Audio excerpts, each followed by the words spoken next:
We'll finish up with basic shapes here and then move on to editing and printing. I'll finish up the basic shapes with a nice little hint for you or tip for you here. Let's say that you're making a poster, book cover, whatever it is, and you know what the final dimensions are, and you want to make a bunch of little thumbnails for it. So you can print out real quick and you have the right ratio. Well, let's go ahead and move over to artboard here that hasn't been abused so much. And let's say that we know that this poster size is going to be 11 inches by 17 inches. So what you can do is just come over here like we've talked about before, select a tool you're interested in, which in this case would be the rectangle tool. Click here on the board and then type in the dimensions, and we can always shrink it later. So we know that the width is 11 and the height is 17. So I'm going to click OK.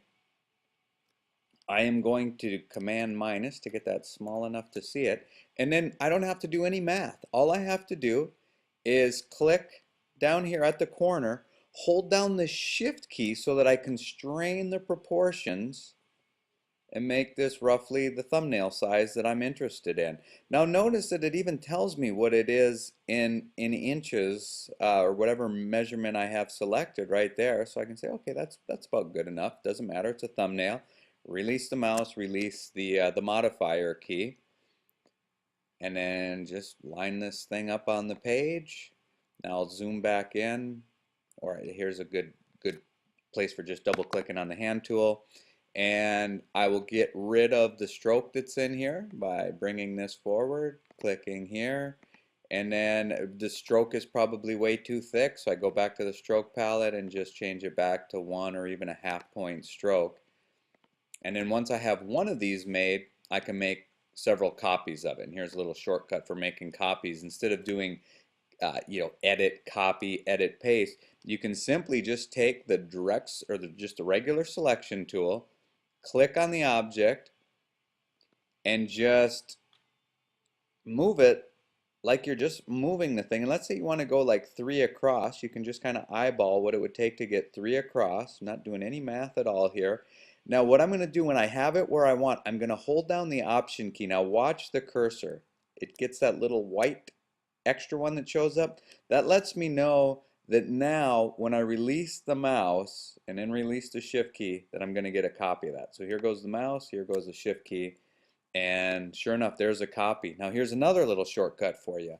Command D duplicates the very last thing that you did. So I'm going to go Command D. I might have waited too long here. Let me just try that one again. Oh, I see what happens. I have when I'm using this recording program, it sucks up a little bit of memory here. So let's do that again. So it's just move over here, hold down, and I can also hold down the shift key, which will constrain it from moving up and down. But with these new smart guides, you almost don't even really need that. But anyway, I'm all eyeballing, see how far I need to move that, release these two. Now I'm going to go Command D, and it duplicated what I just did. Now I'm going to use the little marquee trick of selecting all 3 of these. Then I'm going to click right on the edge of one. I'm going to hold down the option key again so that I make copies, and I can hold down the shift key to constrain where it's moving.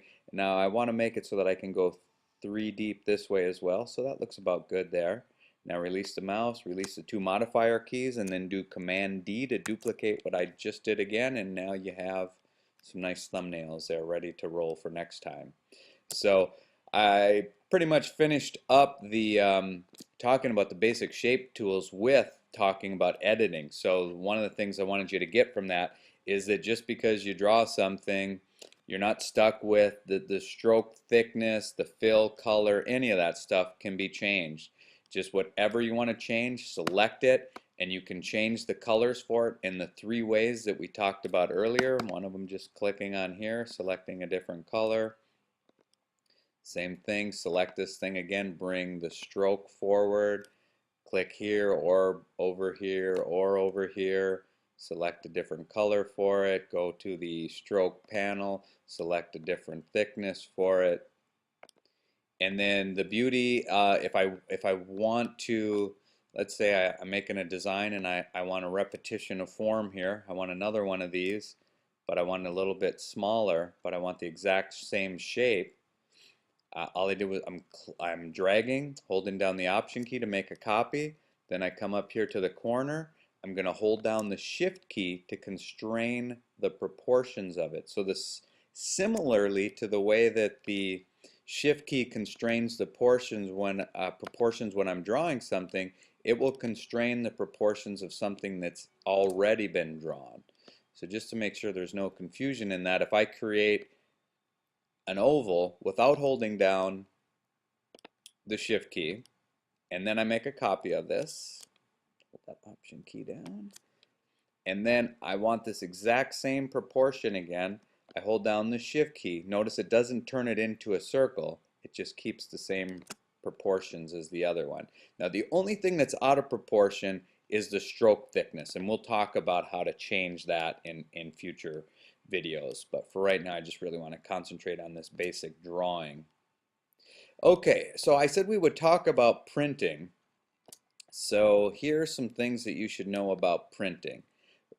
Super basically, you just go up to you just go to File, Print, and via the drivers that you have selected is going to tell you what you have available. I have a Epson 1280 printer at home, and so it's all set up to go. It lets me know what sizes I can print. So because it's a printer's computer, I have a lot of different paper sizes that I can use use with it. At school, you basically have the choice of letter or tabloid size, and sometimes you have to mess around here.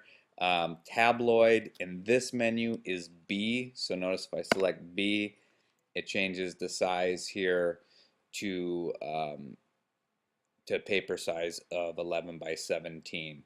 And then you have different options in here, but me showing you my options won't do you much good, so we'll talk more about that at class. But a couple other things I want you to know about printing, and that is some of the limitations that you have. If, let's say, your idea is to print something that is exactly 11 by 17, and you have objects, much like we have going off here, that actually bleed right off the page, you, for the most part, will not be able to print this on 8.5 by 11 and have that show up. What's going to happen is when you print it out, you're going to have some white that shows up on the top, the left, the right, because the printer, being a mechanical device, needs to grab the paper and pull it through. So what would end up happening, it would look something like this. I'll just give you a quick little mimic of what it would look like. It would basically be the equivalent of just putting pure white on here. So the left edge, instead of being printed on the paper all the way to the edge, would probably look more something like this, where this would be the edge of your paper, and all of a sudden this stuff cuts out here. So what you have to do, if that's absolutely what you needed, was something 8.5 by 11 full bleed, is you'd have to go up to the next paper size and put crop marks, which we'll talk about in a future video, and trim it to size. In a way you can get a feel for what exactly you could print. Well, let's say that you then start to think, well, you go, well, I don't want to waste 11 by 17 paper. It's not critical that it's 8.5 by 11. I just want it close to this size. How big can I print? Well, it'll depend on what printer you're using. I'll show you how it would work for mine, and you would get this menu the same way no matter what printer you're using. You go up to the View menu and you select this option, Show Print Tiling. And what that will do is, based on the printer size that you have set up, it'll show you how big you can print. So right now I would get that white showing up anywhere outside of this dotted line. So barely any of this would show up. This would get cut off right here at the bottom, and so on. So then I could place everything and say, okay, I want these to just get cut off a little bit here, and then print this and then you could just neatly trim it off with an X-Acto knife, and it would look like well, it would be full bleed printing, just to this smaller size. Now if you want to know what that size is, you can use our handy dandy rectangle tool. Just go right up to where it says intersects, let you know that it's intersecting on the printing tile there, and just create a shape on there, and then go up here to where it shows you the size. So I'm going to move your view over a little bit here, and then just click on this to select it.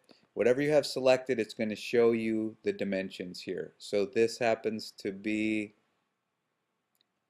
8 inches wide, so we lose a 1/4 inch on each side, by 10.19 blah blah blah, so about just under 10.2 inches wide. So that's the biggest that I could print at home on my Epson printer and get a full bleed on a 8.5 by 11. So if I did need anything any bigger, I'd move up. The biggest size I can print is 13 by 19. And one more thing on modifying shapes. I think I've already touched on this, but you don't need to have a fill, don't need to have a stroke. In fact, you can make an invisible shape. Doesn't do you much good, but it exists. There it is. It's there in case you need it. You could always go back and then add a color to it later. I mentioned that the modifier keys work, so holding down the shift key would constrain the proportions. Also the option key works. So if I want to change the size of this, let's say I just want to make it a little bit smaller, I could hold down the shift key, for example, keep the same size of it, but what if I wanted it to stay like in the same position but get smaller? I'm going to Apple Z to undo that, or Command Z. This time I'm going to start to make it smaller, hold down the shift key to constrain the proportions, but I'm going to hold down the option key, and now we change it from the center out. That's a very handy one. Alright, and the other thing that I wanted to touch on in here is how the eraser tool works. There's a couple different things or ways that the eraser tool can work.